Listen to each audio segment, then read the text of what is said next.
Our speaker tonight is Dr. Julianne Ellis.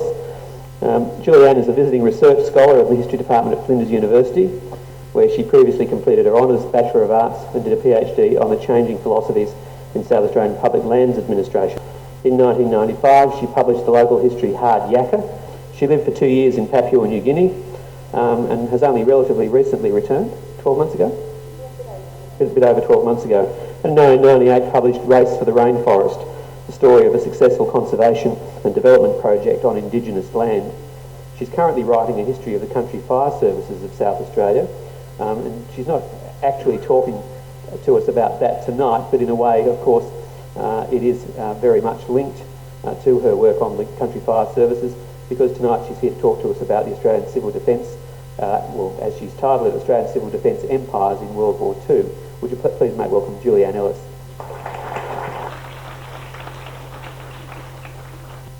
Australian civil defence planning for the Second World War began well before the war in May 1935, when the Prime Minister, of course Joe Lyons, wrote to all premiers advising them to set up schemes to protect the civilian population from poison gas attacks.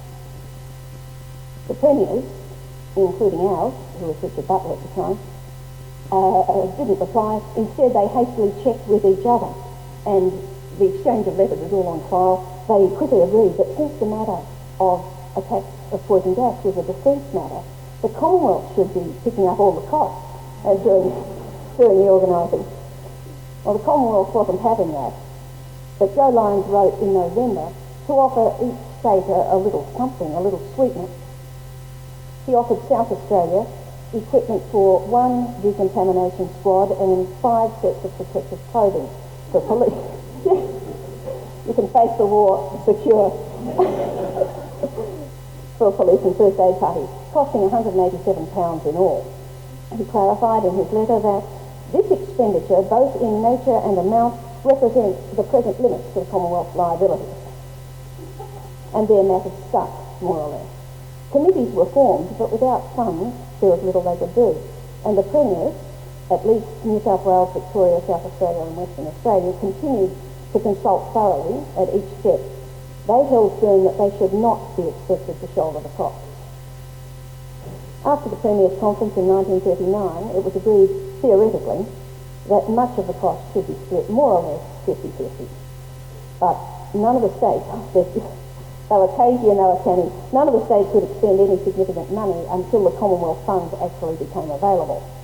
You'll be happy to learn, we won't go into it, but you'll be happy to learn that in the end the Commonwealth had to stump up a good deal more than £187. But I'm dealing tonight with very much smaller matters than intergovernmental relations. That would be a very interesting story to follow, but that's not what I'm doing tonight. I want to talk tonight about the very little empires which were carved out in this state from the civil defence organisation. Civil defence. Getting ready for our second big overhead. It was an extraordinary coalition of an enormous number of volunteers, quite a few non-government organisations, such as St John's and the Red Cross, 15 government departments and agencies, and yes, a lot of very strong individuals. Its organisational chart is wonderfully complex. Are you ready for my second overhead? Okay, catch it if you can. We'll start in the middle. The Civil Defence Force. And here we go. It includes communications and warnings, air raid precautions, engineering, emergency fire services, evacuation, quartering, medical services, statutory control, livestock, rather blurry, highways, railway transport, road transport, canteen services and supplies, let alone all the ones on the top line, which I won't bother you with. What a blessing, eh? Okay, many stakeholders. The interplay of the many stakeholders there allowed for, and it certainly resulted in, a mighty clash of agendas and egos, as each stakeholder attempted to seize the chance to get what they wanted from civil defence. To get what they wanted. What they wanted. For individual volunteers and for some non-government organisations, civil defence offered a chance to be somebody. Even before the official organisation was set up, there was a group forming and wanting to take the lead. The Defence Society of Australia, based in Kemptown, wrote to Butler in 1936, "Sir, in order to assist the government to protect the civilian population of Adelaide from gas attacks," and just note there again that gas was what it was all about in those early years of the Civil Defence Organisation. The potent image from the First World War was, of course, those horrific ones of people choking and drowning and poison gas. Well, back to the Defence Society. "We, the Defence Society of Australia, the first body formed for that purpose, seek your support," they said to the Premier. "To disseminate information on anti-gas measures, we have issued a pamphlet of first aid for gas, blah, blah, blah. Our work in this direction would be greatly facilitated if you would deign to give our publication your official commendation. We therefore venture to ask your benison in this matter," which I think is very charming. But they didn't get a reply. Oh well. The same desire to be part of things, to be in the thick of it, can be seen in the office of the Mayor of Borough, Thomas Lieut-Col. Before war had been declared, he wrote and offered the state government the use of Borough's old brewery tunnels, many of you will have been through the tunnels, as storage for government files. Thinking ahead, they were going to need a place. He said they're bomb-proof and every other proof. He also offered hospitality for hundreds of evacuees, he said. Nobody took his offer up either. And the Adelaide Zoo were willing to pitch in. They wrote in 1939 that zoo staff had a rifle. Stop laughing. Stop laughing. They were ready in case of dangerous animals escaping during bombing raids. And they said we can get 3 more if necessary, which was just as well because they intended to polish off 5 lions, a polar bear, a jaguar, 2 gnus, 5 tigers and 5 black bears. That's an awful lot with 1 rifle.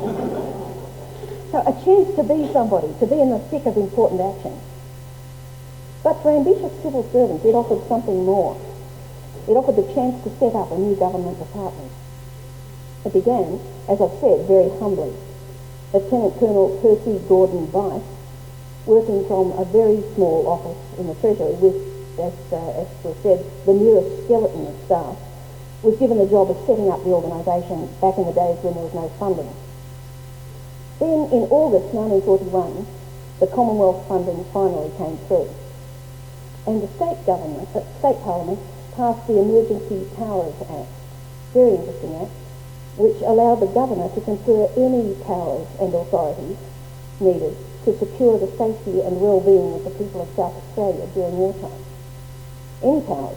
Potentially, the Commissioner of Civil Defence could have become a very significant figure. So under that act, the Department of Civil Defence was finally established in South Australia under Executive Council regulations.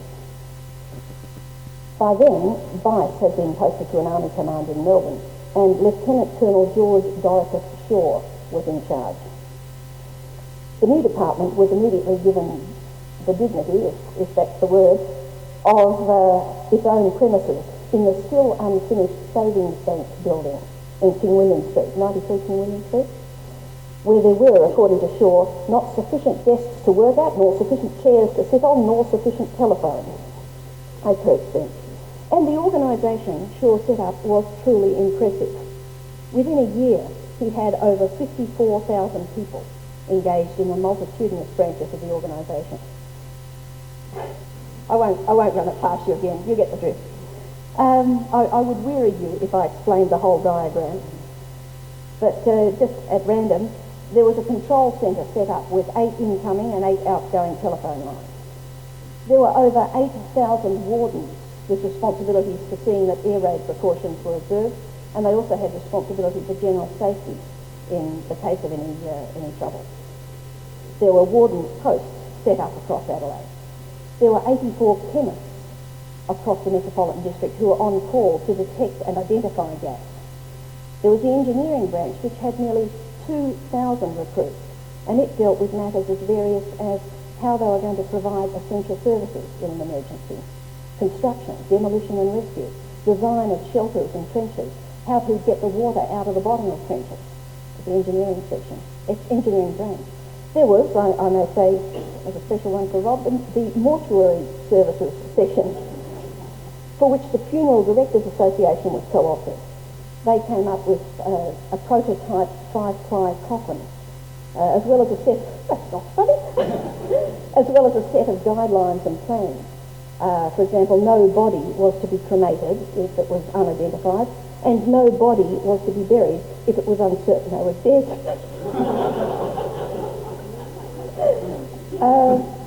There was the medical branch, which was also huge. There were 131 people in the blood transfusion section alone, under the supervision of the Red Cross, but with assistance from medical personnel and medical students. There was the road transport branch with its headquarters at the Royal Automobile Association. Emergency communications, with over 2,000 volunteers, including the Boy Scouts Association, the South Australian League of Wheelmen, the South Australian Motorcycle Club, and an unknown number, at least to me, of boys on bicycles.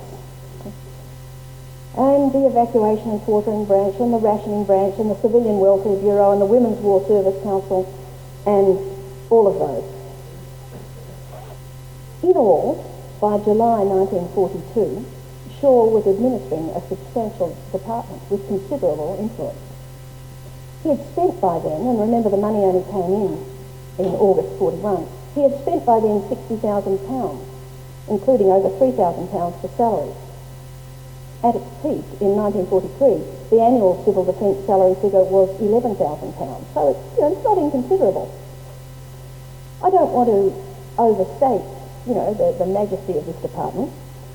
In an unguarded note to Playford in 1943, Shaw remarked, "Most of these wardens' posts are, of course, betting shops." Your reading of that's as good as mine. I'm not quite sure what he means. I suggest that it means that an open all hours post with a telephone was sort of a magnet for the loafers of Adelaide who could resist it. But anyway, the wardens' posts were also used as depots. Not all of them, but some of them were used as depots for the Girl Guide Swift campaign, which, would have meant it had bales of used paper in it and old saucepans, that sort of thing. In at least one case, the warden's post was used for a weekly youth welfare class, and that was in Featherton. So we're not talking anything really grand here.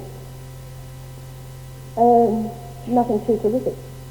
And his 54,000 personnel at that time, the end of the financial year 42, they weren't all totally dedicated to civil defence work either. Most of them were volunteers, of course. After the first great rush to join following Pearl Harbor, enthusiasm lagged noticeably, and after the Coral Sea battle, Shaw said many lost interest and absented themselves continuously from training. Many others were employees of other government departments or agencies, such as the Tourist Bureau staff, who were pressed into service to deal with evacuees. It's a clever thing to do with a tourist bureau, isn't it? Others, again, were professionals, like the chemists or the funeral directors I've mentioned. Their involvement was their form of war service, but it was essentially really marginal to their professional lives. So again, the staff weren't, we're not talking 54,000 hotshot, fully dedicated people here.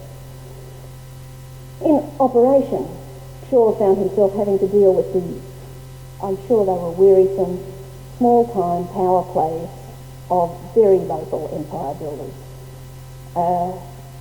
There's the grocer who tried to get himself accepted as chief of the rationing branch in Crystal Brook.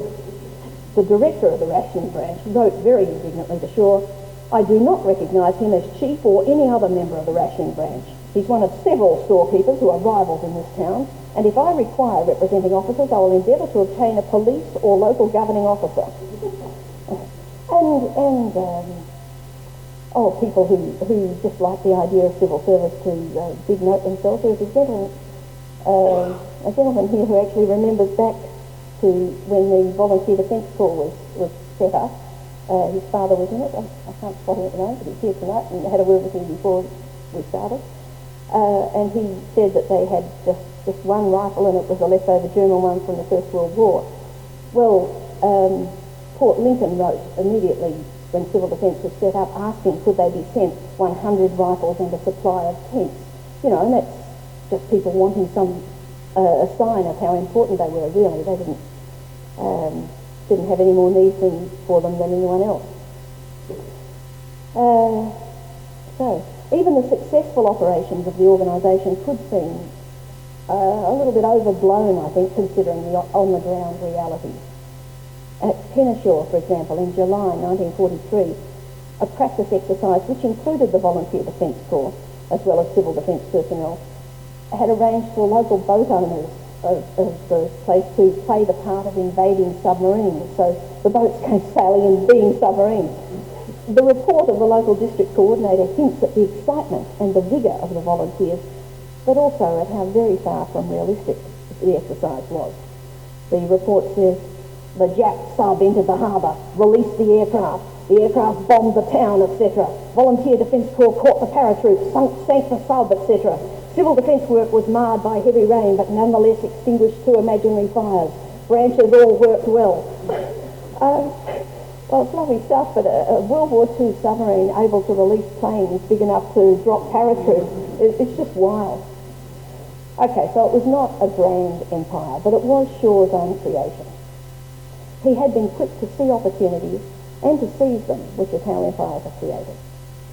When the South Australian Tourist Bureau suspended operations for the duration of the war in March 42, he snackled the film equipment and the projectionist for education purposes, using, as he said, up-to-the-minute talking films. I mean, he was onto it.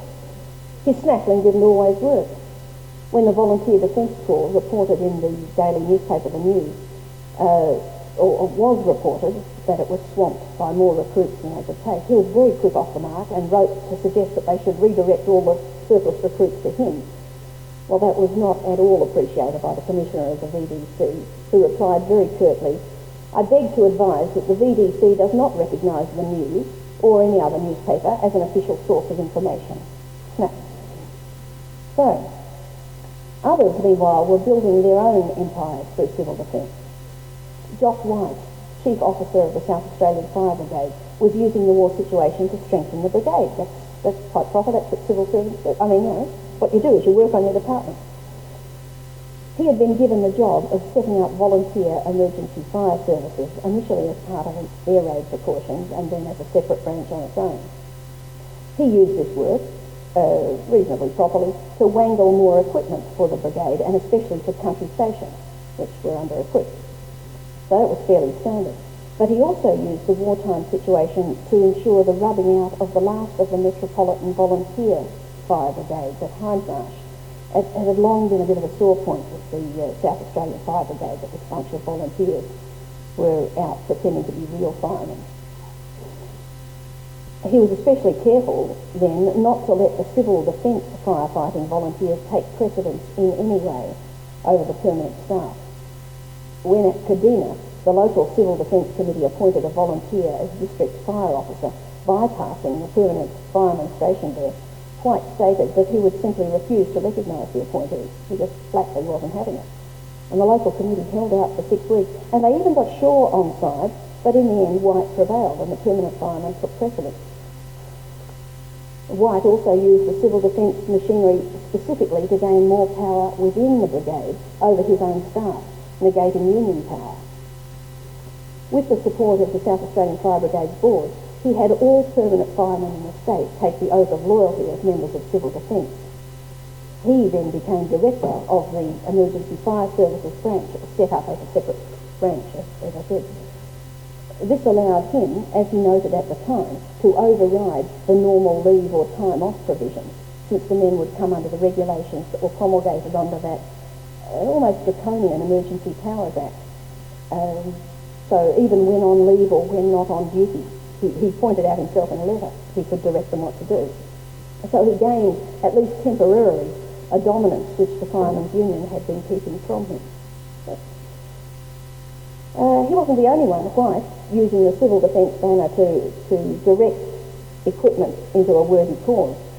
The Royal Life Saving Society, for example, they wrote in 1943 suggesting how sensible it would be to place air raid warning sirens at Henley Beach, Glenelg, Seacliff and Port Noarlunga, all places, of course, where they needed a siren for their own purposes. Many rural communities saw as well the potential to boost local bushfire fighting capabilities. They looked very enviously at the material which was issued to the city-based emergency fire services. Don't forget that in wartime, lots of materials like canvas and rubber were in very short supply. So the people who were getting it were very favoured indeed. Some groups simply just ingenuously asked Shaw to organise the equipment for them. The Snowtown group, for example, wrote, "I would like to know if your department could assist the council in procuring about 500 feet of fire hose. The council are quite prepared to pay for it, but unfortunately it all seems to be kept for the city." Right, no luck. Others renewed their lobbying to be upgraded to a higher priority within civil defence, because that was clearly the way to get firefighting equipment, even if you had to pretend that it was just for civil defence purposes. Civil defence at first was confined just to Adelaide, Port Pirie, Whyalla and Salisbury as being the areas of strategic importance. Adelaide, of course, because of the ports and the population, Pirie because of the ports, Whyalla because of the ironworks, and Salisbury because of the munition works that were set up there. When other towns were brought in, which wasn't immediately, it was in a carefully graded system according to an assessment of their strategic importance. And so if they wanted to get firefighting equipment, they had to lobby to get themselves upgraded, and did lobby, some of them. Bordertown argued for months, basing their claim on their position as a refuelling depot for troop movement. Therefore they said they ought to be upgraded. And other places, more politically astute, took their concerns to the Premier, and Playford lobbied the Commonwealth about the use of this equipment. Since the Commonwealth had paid half the cost of the equipment, they kept the control over how it was used. And late in 1942, Playford extracted approval for civil defence equipment to be used for fighting bushfires. On the 7th of January 1943, Shaw called a meeting of all civil defence branches to consider the deployment of civil defence groups in the event of a major bushfire in the vicinity of the metropolitan area. Now, the civil defence machinery in general was eager to be involved in this work. For a start, it was something real to do, not just fighting imaginary fires. Secondly, everyone in Adelaide still remembered the terrible fires of 1939. And those fires had been fought in the main by squads of volunteers from the city. And following those fires, the Bushfire Advisory Council had been set up, which was headed by the Commissioner of Police, Ray Lean, who also ran within the police department, he set up within the police department a bushfire fighting group and supervised the volunteer squads from the city.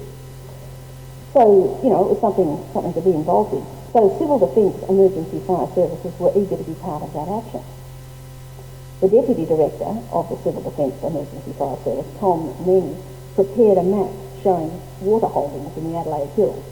And with that map, and with the authority from the Department of Home Security to use trailer pumps in bushfighting, the civil defence were ready to go. On 29th of January 1943, when a big haystack fire got beyond control, Ernie Dearman, the district officer of the EFS in Onkaparinga, asked for help from the EFS headquarters, the civil defence headquarters, and Unley, civil defence EFS group, travelled to help the local crew fight the fire. Fine. All very successful. But it did raise the question of territorial responsibility.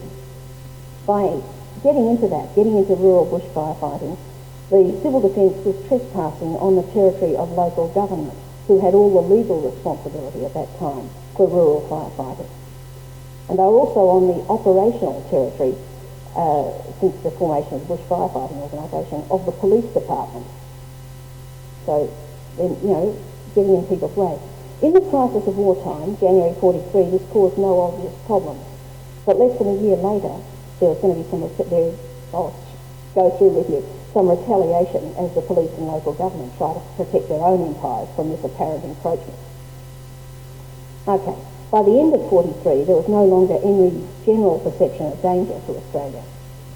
Italy had fallen to the Allies, the end of the war was in sight, and of course that looked like being the end of civil defence. If Shaw's empire was to continue, he needed to find a new justification for its existence. And what better than the tested sphere he'd just been in, at least he was in last fire season, bush firefighting. Shaw started to plan accordingly. But others were also moving to protect their sphere of influence. In January 44, Superintendent W.S. Johns, who was acting Commissioner of Police, sent out a series of press releases spelling out the proper legislated order of responsibility for rural fires. There's nothing that seems to spark this off. I think it can only be a response to the fact that civil defence had moved in on their turf. One of them said, "On the outbreak of any fire, it was first of all the responsibility of a corporation or district council to suppress it. If they found they were unable to do so, they might apply to the Commissioner of Police or his deputy for assistance," and it's the acting commissioner who's saying this, of course, "which would be given in the following order: police, firefighting organisations, metropolitan councils, bush firefighting organisation, army bush firefighting units, volunteers from the public in answer to broadcast appeals." Who is missing?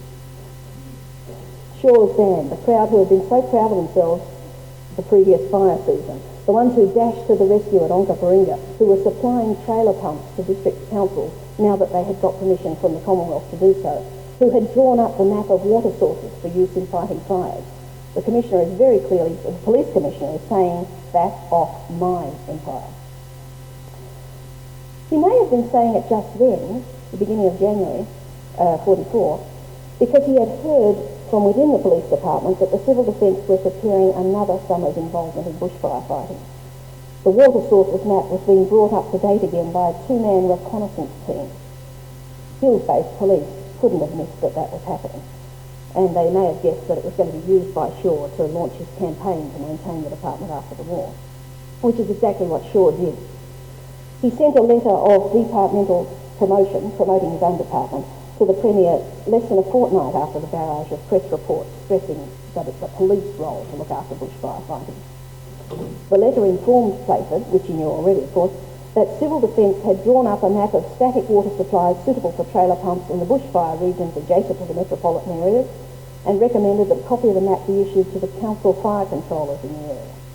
Shaw also detailed that they'd been giving trailer pumps, particularly to Strathalbyn and Belair at that time, and said that they were ready to respond to calls from council fire controllers. So he had staked a claim to the continued usefulness of his department. Nevertheless, as war news continued hopeful, things looked less hopeful for the future of Civil Defence. From early 44, Civil Defence stockpiles of equipment began to be sold off. The stand down of volunteer personnel was imminent. In August 44, the water sources map came back again, this time as a focus for an article in the Adelaide Daily, The News, giving details of a new plan for fighting bushfires in the Adelaide Hills. The plan was said to be based on a detailed map showing every available supply from farmyard dams to swimming pools in the district, from Strathalbyn to One Tree Hill. It said local residents will be trained in trailer pump use, and it included enthusiastic comments about the new organisation, probably the best in the Commonwealth. The predictable response from the police department was great indignation. The files show the internal letters that fly, to the Commissioner. Is this man aware of the legislation, particularly sections 28C, 28B, that sort of thing? The day after the article appeared, both the police and local government hit back. The Commissioner of Police wrote a very formal and indignant note to Shaw, reminding him, "The responsibilities and powers of fighting a bushfire are by the Bushfires Act vested in the District Council, and I am in control of an organisation to assist such district councils when they are unable to cope with a particular fire." Back off. Local government expressed their suspicions through rural members of Parliament. They thought that the new plan may have been a takeover of local groups, in a sense I guess it was, by the Department of Civil Defence. John Fletcher, the member for Mount Gambier, speaking in the House of Assembly, asked, "Will this cut across our present bushfire fighting organisations? Are the civil defence officers to take charge of and organise firefighting services in country districts? If that's the case, God help the country." Playford replied soothingly, not exactly truthfully, that the equipment had been bought with the idea that it might be useful in fighting fires in country areas, and that it was simply now being put in place. He said the provisions of the Bushfires Act were still in place, as they were, and the civil defence officers were simply to be available to assist in the same way as police officers. Fletcher was still suspicious and asked, "They will not override the council fire control officers?" He was reassured once again. So a bit of a rebuff for Shaw. By that time, August 44, victories in the Pacific had made the danger to Australia negligible. Later that month, Playford approved of the stand-down of the General Civil Defence Force for 6 months' notice. Nonetheless, Civil Defence Emergency Fire Service and 4 other branches were placed on an active but restricted basis, since they, quote, might be required to deal with emergencies not connected with with enemy action. The stand-down became effective 30th September 1944. Shaw was now definitely faced with the wind-down of his department. He'd nurtured the department, building it up from a backroom operation on the 3rd floor of the Savings Bank buildings in King William Street to, by this stage, the comparative dignity of the Treasury buildings where Playford also worked, and now peace was staring him in the face. In February 45, when the war in the Pacific had reached the mopping up stage, the War Cabinet decided definitively to place the Civil Defence Force on a reserve basis. Shaw's empire was being dismantled around him. He made strenuous efforts to keep it together. He wrote to all district councils on the 10th of February 1945, suggesting the formation of a communications unit for the purpose of maintaining communication in the case of the breakdown of ordinary communication channels while fighting bushfires. There was some support from local fire supervisors, but no record of any council at all responding favourably to this suggestion.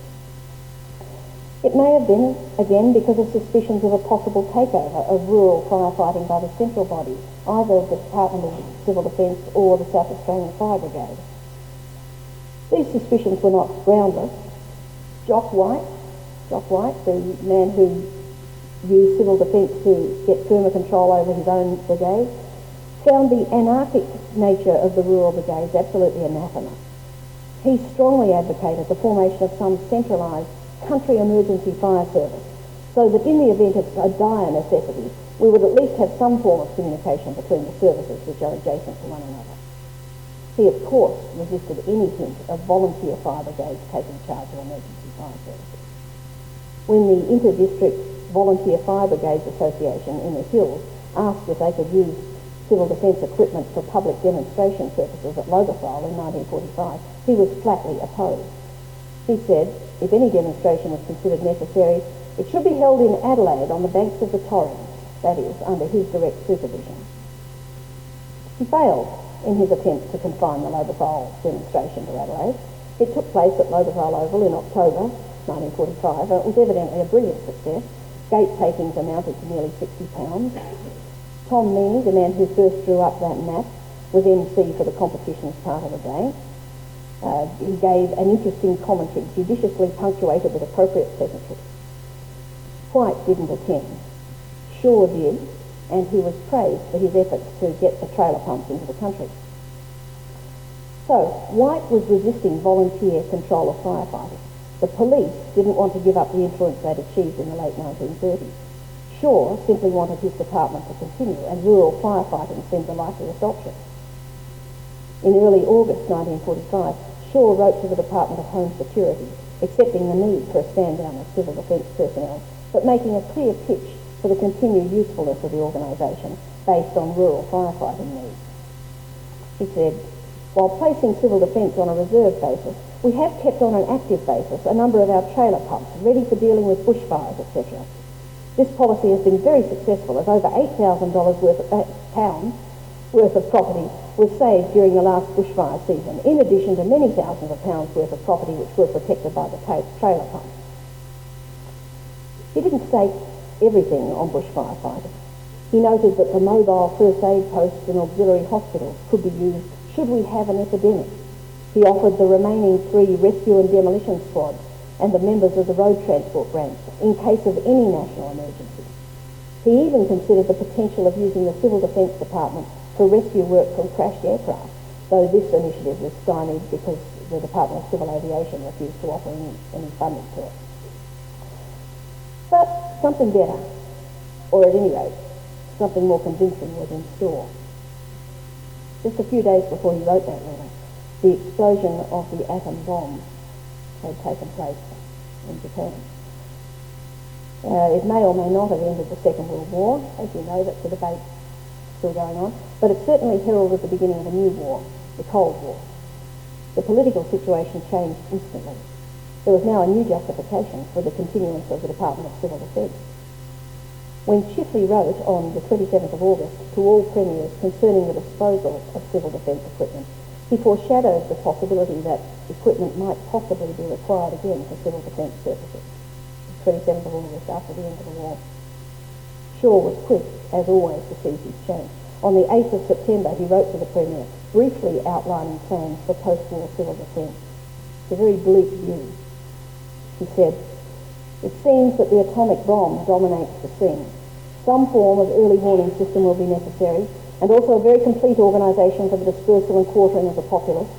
First aid and aid posts, fire and rescue units, all of which should be mobile, will be required to save whatever is left of life and property after the bomb has exploded.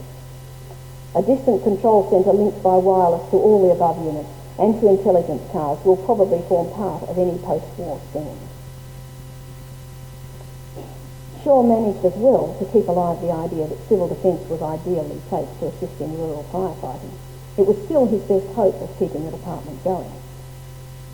Some 30 sirens had been placed around the Adelaide metropolitan area for air raid warnings. There were also 6 in Port Pirie and 8 in Port Augusta. The department attempted to dispose of these to the holders, the factories and so on that the sirens were placed on, but found no one willing to take them at anything like the valuation that was suggested. Shaw wrote to the Premier, pointing out that in any case if they were sold, half of the money had to go back to the Commonwealth. He suggested instead that the sirens be dismantled and issued to the various district council areas of the state for bushfire alarm signals where there is the necessary electrical current available. By making use of the sirens in this way, it will ensure that they're kept in a state of repair and are available for civil defence purposes should they be required, as suggested in the Prime Minister's letter of the 27th of August.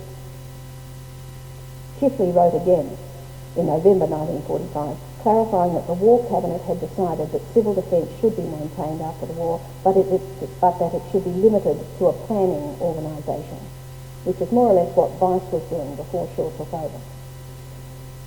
Shaw didn't. Of course Shaw didn't, and buckle under immediately.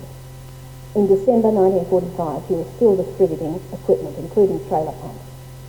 These were given on the condition that the recipients agreed to attend bushfires when called by Shaw at the request of the local firefighting organisation or the Commissioner of Police. It was an ingenious attempt by Shaw to write his organisation into the rural firefighting process without upsetting the existing state of change. He was semi-justified in that. In September 1945, he had been asked by the Commissioner of Police to be ready to assist with transport of volunteer firefighters from the city to near urban areas during the coming fire season. That's the road transport branch being called into play. In July 1946, Shaw wrote to Playford reporting that "We have at present 37 trailer pumps in the bushfire districts of the state, and this number will shortly be increased to 46 when 9 trailer pumps purchased from the munitions department are distributed." So Civil Defence Department isn't just getting rid of old stuff, they're actually buying things in and distributing them out. He also kept the atomic bomb hair running as long as he could. In December 1945, he wrote to Playford, noting the need to keep a control centre to direct rescue, ambulance and trailer pump crews, since, he said, after the atomic bomb has fallen, it is possible that people trapped in the target area may be alive. He was perhaps just a little bit ahead of his time. He was a cold warrior before the real groundswell of concern had gathered momentum. In March 1946, he wrote again offering to set up a committee to consider how to evacuate Adelaide in the event of a threatened atomic war. In consideration, he said, of the strained relations existing between the great powers. He suggested as well that some civil defence equipment be stored until the shape of things to come is more easily discernible. But the atomic threat didn't spark then any response among the Australian powers. Military strategists had reassured our governments, and this is all on file as well, that Australia would only be bombed after its major allies had been defeated, and therefore there wasn't too much to worry about. So Shaw returned to his own battles. He now had to pin all his hopes on rural firefighting if he was going to keep his department going. By the end of 1946, Shaw was still in the game, but running a much diminished empire. He was doggedly bombarding the Premier with weekly reports detailing saves carried out by the trailer pump crews. And I see at a quick glimpse that I haven't time to read you any, which is just as well. They're enormously detailed, day by day, every week. Well, this 1 week, 1, 2, 3, 4, 5, 6, 7, there we go. That 1 week, 7 different fires are included in the report. So what a blessing, you're going to miss them. Despite this, despite him, batting away, difficulties remained. The pumps could be distributed, sure, but could that ensure the continued importance of the department? In August 1946, for example, the Crystal Brook Council asked for a trailer pump for their local brigade. Shaw replied that equipment was only supplied on strict conditions, including that all volunteers became members of the Civil Defence Force Emergency Fire Services organisation, and that reports were sent of all action and quarterly reports in any event, whether there had been any action or not. Well, the council agreed. They signed it. But they didn't bother to send any list of volunteers, they didn't send any quarterly reports, and they didn't send any incident reports. And Shaw wrote to them again, pleading for cooperation. He said, so that full publicity can be given to the volunteer effort of your trailer pump crew. But Crystal Brook had got the equipment it wanted, and it wasn't interested in any city publicity campaign. And that's where the file ends.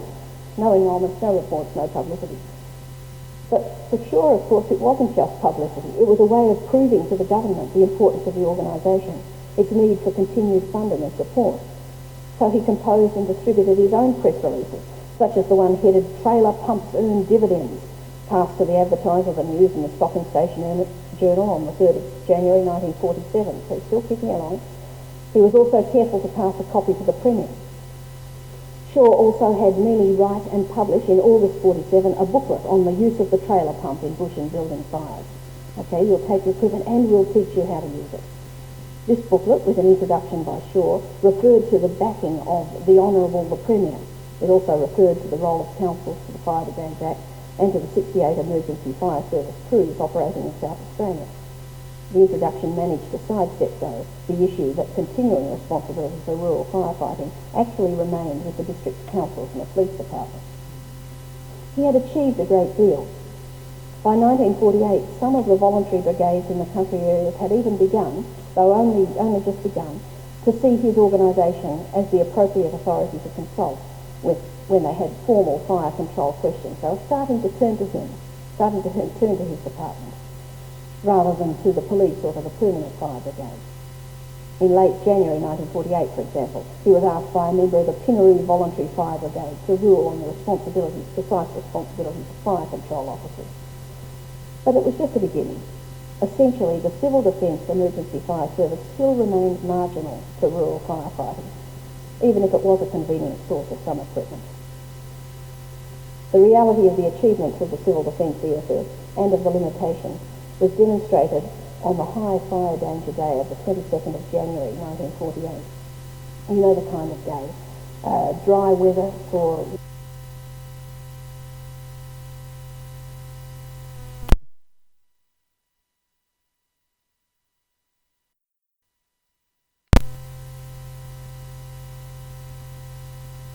miles of fenced pasture land, causing £100,000 worth of damage, almost devastating the township of Colomba, whose volunteers had all gone off to fight the fires at Long Plains. Well, within half an hour of the first word of the fire, Civil Defence had been contacted, and that itself shows that he was starting to position himself, that people were turning to him, his department, I should say.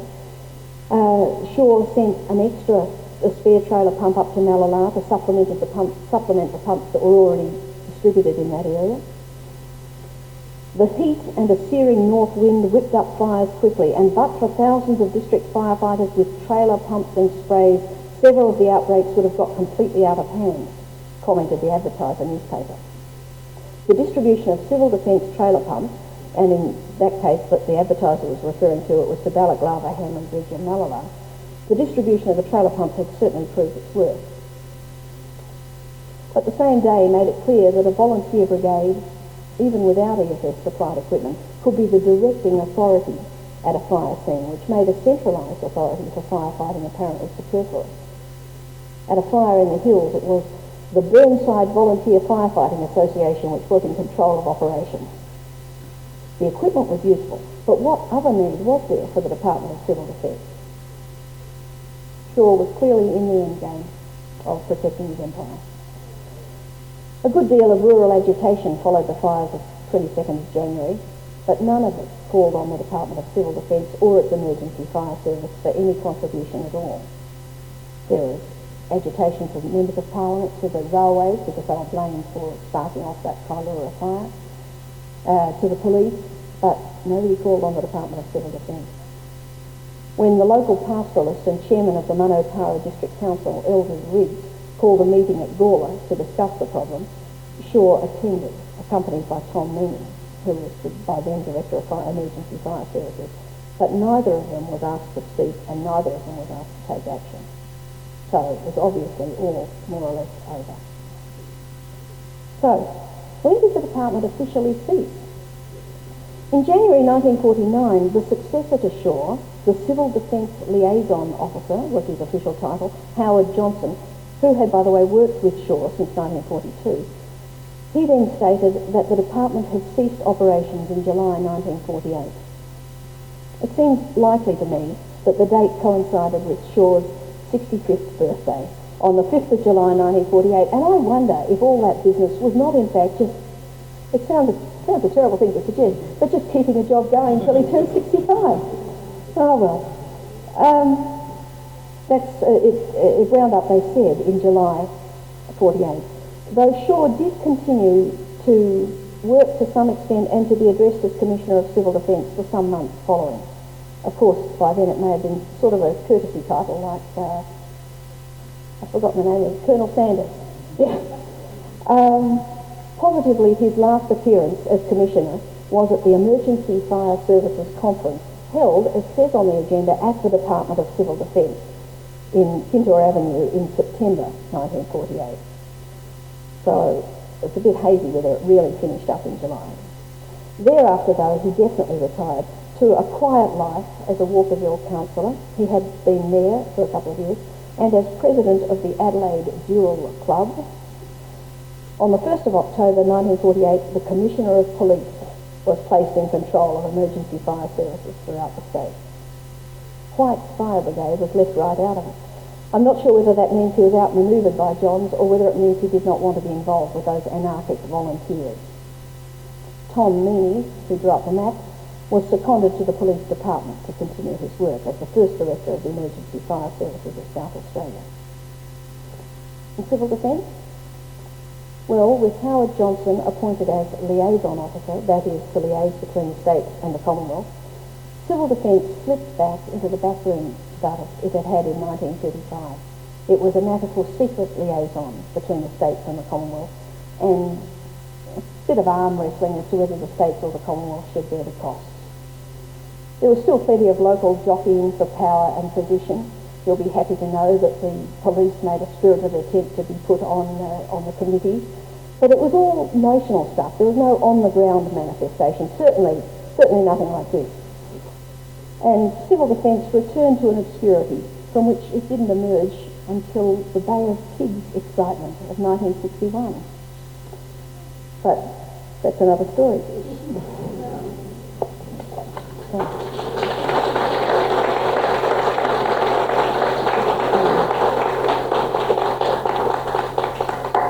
I must say the chart looks like a bureaucrat's paradise. I've never seen so many directors and deputy directors. Everybody's got a title. Are there any questions? And please remember I've got the mic. Give me time to get to you. Go that way away from the speaker. Any questions?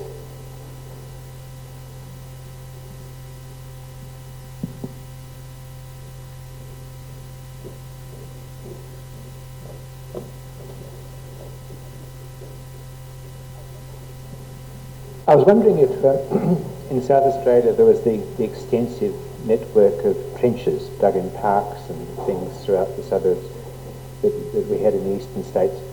I certainly remember in 1942 when I was at kindergarten the experience of having all the local parks, honeycombed with these 6 to 8 foot deep trenches and then being taken out and shown how to use them. And so who built those? Was it the Civil Defence Organisations? Indeed it was. It was the engineering branch.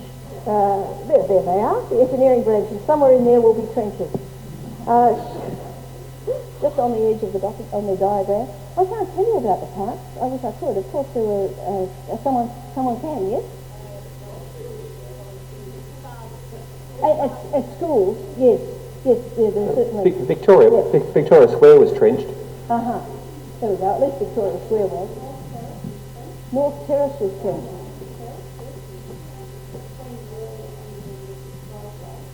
Between the two. A big trench. What a whopper. Oh. Okay. Thank you. In your research, did you discover anything about what I understand to be an air raid shelter that was built at the Unley Council? No, I didn't. I haven't spotted that, but it would be. There are meters and meters of files, and unfortunately they're not. They haven't been properly catalogued, and it's one of the things that I actually vowed to do in front of witnesses at the State History Conference, to go back when I have a quiet moment and catalogue them, and then there will be a file for Unley, and so presumably it'll be in there. Yes, well there is. It still exists. It contains the air conditioning plant. But it was originally built, I understand, as a, and it may have been built after the war, in imminent expectation of an atomic bomb delivery. Yes, but it's there, all its glory. That sounds wonderful. The Hindmarsh trenches or air raid shelter near the Times Oval, still there. They were in a big wave. Julianne, there is colour news film of the trenches being dug in Victoria Square, which was in a documentary shown on TV about 18 months ago, 2 years ago. It was the first time the colour film had actually been dragged out and shown, and they're actually constructing the air raid shelters in Victoria Square. You said news film. Was it newsreel film? Yes, Right. but it was colour, which was the interesting thing about it. A couple of months ago, I was down at Kangaroo Island singing with a funny German group. We were told about a major jetty being demolished on the south edge of Kangaroo Island because they were worried that the Germans were going to use that to land on Kangaroo Island. Is there any truth to that? Yes, there is some truth to that. But yes, it happened, but I can't say any more than that. We've got some more comments here. Okay. At Yvonne Bay it was, the local, they got carried away and really blew it up. It's Japanese, they're expecting. Yeah. Mind you, Kangaroo Island are the crowd that thought that the Jap subs were going to land and launch the planes that were going to drop the parachuters. So it may not have been really heavy tactical advice that they were operating on. Down the port, the Birkenhead Bridge and the railway bridge over the Port River were both drilled so they could be blown up in the case of invasion. And Fort Largs, they actually moved the whole fort out and had a fort hidden in the sandhills. It was called Fort Malta. There are just wonderful stories around to be gathered. On another tack, the State Heritage Register has very few places relating to World War II, so if people do know of some, please let us know. I think we've got the Theberton Air Raid Shelter, which the Society of Magicians uses as far as we know, and we've got the gun emplacements at Whyalla. There's a couple of other things, but not much. I wonder if I'm allowed to ask a question, and that is, I think that Shaw ended up as president of the Adelaide Dual Club, WAL. I was wondering, does anyone here know what that is? Yes, someone else, I saw their hand up.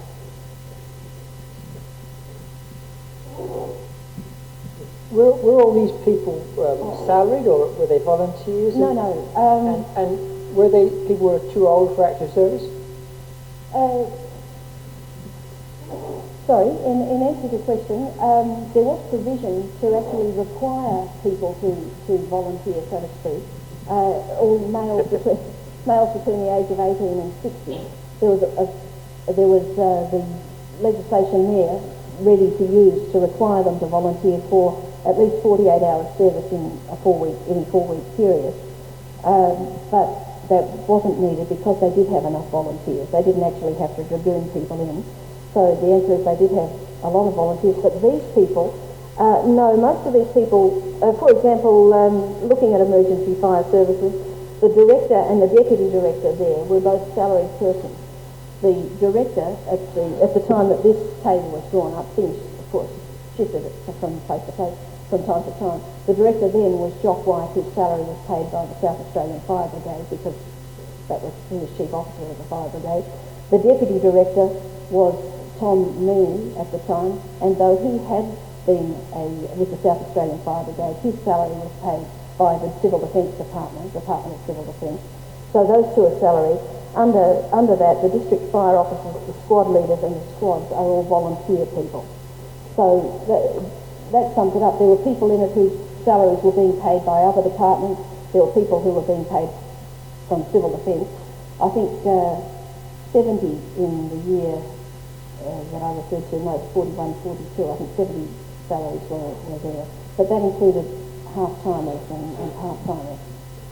And then there were just the plain old volunteers. I'll just clarify, by the way, that the Volunteer Defence Corps were not part of Civil Defence.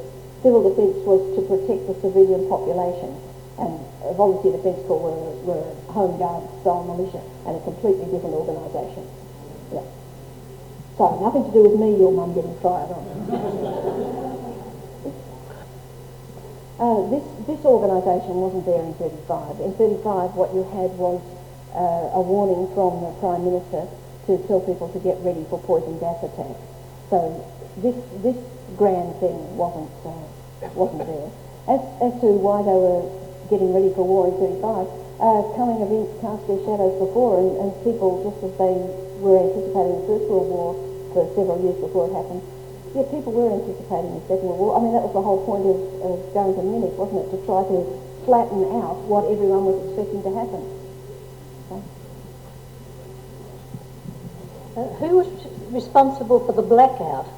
Oh, well, this crowd for sure. And in fact, let's see if we can find it. Where do you think it would be? It's under air raid precautions, surely. Air raid precautions, buildings and factories. I can't spot it. Oh, there it is. Yes, directly under the secretary. Lighting restriction and blackouts with a controller, a deputy controller, district officers and advisory committee. And of course, wardens were responsible for making sure that it happened. As a school child, we used to have little cotton sort of satchel things that we had to carry at all times, and it had bandages and also chocolate, I remember, that we were supposed to have in case we starved. We always had to be replenished frequently. And also, in my early teens, I, with a group, went over to the Prospect Police Station, and there were all these cards that we used to sort out in alphabetical order, and it was terribly interesting for a nosy teenager to find out what everybody did in the district, but I presume that was for billeting. We got paid for it too. I mean, a pittance, but looking at your chart, I just presume that it probably would have been for billeting, because it had all that sort of thing about how many were in the house and goodness knows what. So, well, that does sound like billeting. Yeah, there was billeting of soldiers here, of course, and also evacuees from Malaya, and other parts of Australia, from the north of Australia. Can you tell us anything about the badges that were handed out? No, I don't think I can tell you. I mean, I've seen a few of them, and they turn up in unexpected places, in file boxes. In fact, all sorts of things turn up in the file boxes besides files. But I've got nothing particular to say about them. There were badges and there were armbands. I'm sorry. Have you something that you could tell us about it? I don't really know much about them, but I have seen a lot of them in the second-hand shops over the years. There's also air warden, air raid protection badges and all sorts of things like that. Yes, the different sections had different colours to signify who they were.